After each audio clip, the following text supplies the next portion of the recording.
Hello everyone, আজি বনাও হক গাহৰি মাংসৰ আচাৰ। মই প্ৰথমবাৰৰ কাৰণে গাহৰি মাংসৰ আচাৰ বনালো। ইমানেই ধুনীয়া হল, ইমানেই টেষ্টি হল খাবলৈ। ভিডিওটো আপোনালোকৰ লগত শেয়াৰ কৰিছো। আহকচোন কেনে ধৰণে বনাইছো চাও।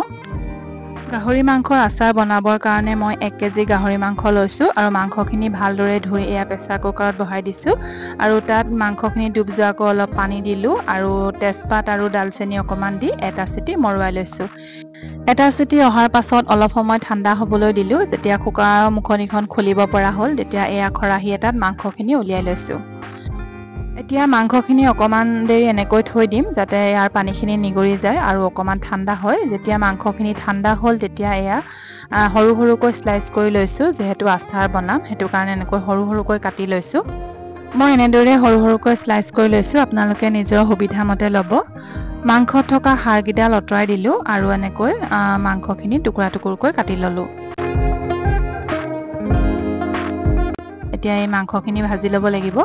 সেইকাৰণে এয়া কেৰাহী এখন বহাই দিলো আৰু কেৰাহীখন যেতিয়া গৰম হ'ল তেতিয়া এয়া কাটি লোৱা মাংসখিনি দি দিছো। এইখিনি 5 মিনিট মান সময় এনেদৰে ভাজিব লাগিব। এতিয়ালৈকে মই কোনো ধৰণৰ তেল ব্যৱহাৰ কৰা নাই। শুকান কেৰাহীখনত মাংসখিনি দিলো আৰু দি পিনে এয়া 5 মিনিট মান এনেদৰে খুব সঘনাই লৰাই ভাজি থাকিম। গেছৰ ফ্লেমটো একেবাৰে লো কৰি ৰাখিছো আৰু এনেদৰে সঘনাই লৰাই ভাজি আছো। এনেদৰে মাংসখিনি সঘনাই লৰাই ভাজি থাকোতে মাংসৰ পৰা অকমান তেল ওলাবলৈ আৰম্ভ কৰিব। এতিয়া এইখিনি অকমান সময় ঢাকি ৰাখিছো আৰু মাংসত দিবৰ কাৰণে মছলাখিনি ৰেডি কৰি লম। এয়া পেন এখনত 10-12টা মান শুকান জলকীয়া লৈছো। ডাঙৰ চামুচেৰে 1 চামুচ জিৰা, ডাঙৰ চামুচেৰে 1 চামুচ ধনিয়া আৰু 5টা লং আৰু ডালচেনি ডোখৰ লৈছো। এতিয়া এইখিনি অকমান ড্ৰাই ৰোষ্ট কৰি লম। এইখিনি অকমান ভাজি ললো। এইখিনি মছলাখিনি পিছি ল'ব লাগিব। ইয়াত আপোনালোকে যদি বিচাৰে জালুক আৰু চফো দিব পাৰে। মই সেইখিনি দিয়া নাই। মই সিম্পল এইখিনি মছলাই ব্যৱহাৰ কৰিছো। এতিয়া এইখিনি ভজা হৈ গ'ল। এয়া মিক্সাৰ জাৰ এটাত ভৰাই লৈছো। মিক্সাৰ জাৰ এটাত ভৰাই এইখিনি খুব মিহি কৰিব নালাগে, অকমান খহটাকৈ পিচিলেই হ'ল। তাৰ পাছত এইখিনি মছলাখিনি পিচি এতিয়া মাংসখিনিৰ ওপৰত মছলাখিনি ঢালি দিছো আৰু ইয়াত দিছো নিমখ।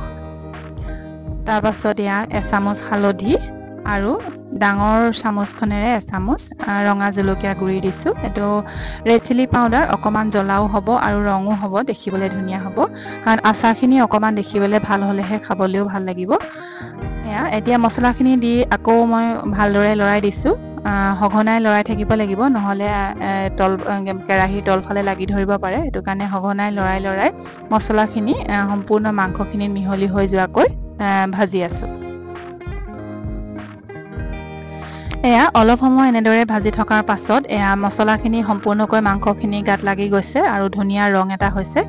এতিয়া এইখিনি অকমান সময় ঢাকি ৰাখিছো। এতিয়া আচাৰ যিহেতু অকমান মিঠাতেল দিব লাগিব, হেতু কাৰণে এই পেনখনত অকমান মিঠাতেল দিলো।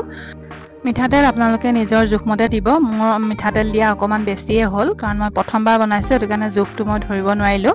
তাৰ পাছত এই মিঠাতেলখিনি যেতিয়া গৰম হ'ল 3টা নহৰু বাকলি গুচাই লৈছিলো। নহৰুকেইটা ইয়াত দি দিছো আৰু ইয়াৰ লগত ইচ্ছা কৰিলে আপোনালোকে আদা আৰু শুকান জলকীয়াও দিব পাৰে। মই অকল নহৰুৱে দিলো। নহৰুখিনি অকমান ৰঙচুৱা হৈলৈকে ভাজিছো। যেতিয়া অকমান ৰঙচুৱা নিচিনা হৈছে তেতিয়া গেছৰ ফ্লেমটো অফ কৰি দিলো আৰু এইফালে মছলা সানি থোৱা মাংসখিনিত মিঠাতেল আৰু নহৰুখিনি ঢালি দিছো।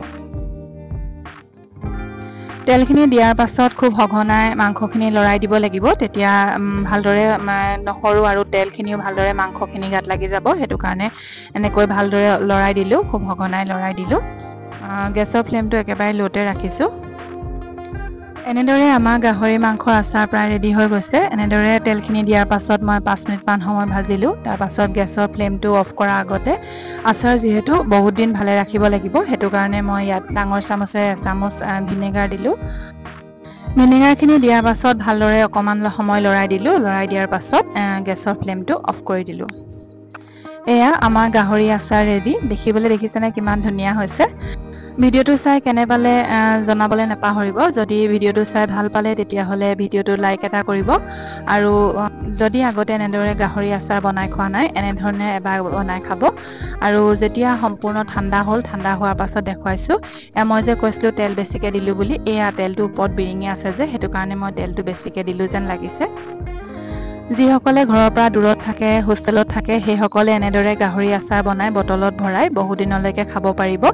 ৰুম টেম্পাৰেচাৰত 15 দিন ৰাখিব পাৰিব আৰু যদি ফ্ৰিজত ৰাখে তেতিয়াহ'লে এমাহলৈকে ৰাখিব পাৰিব।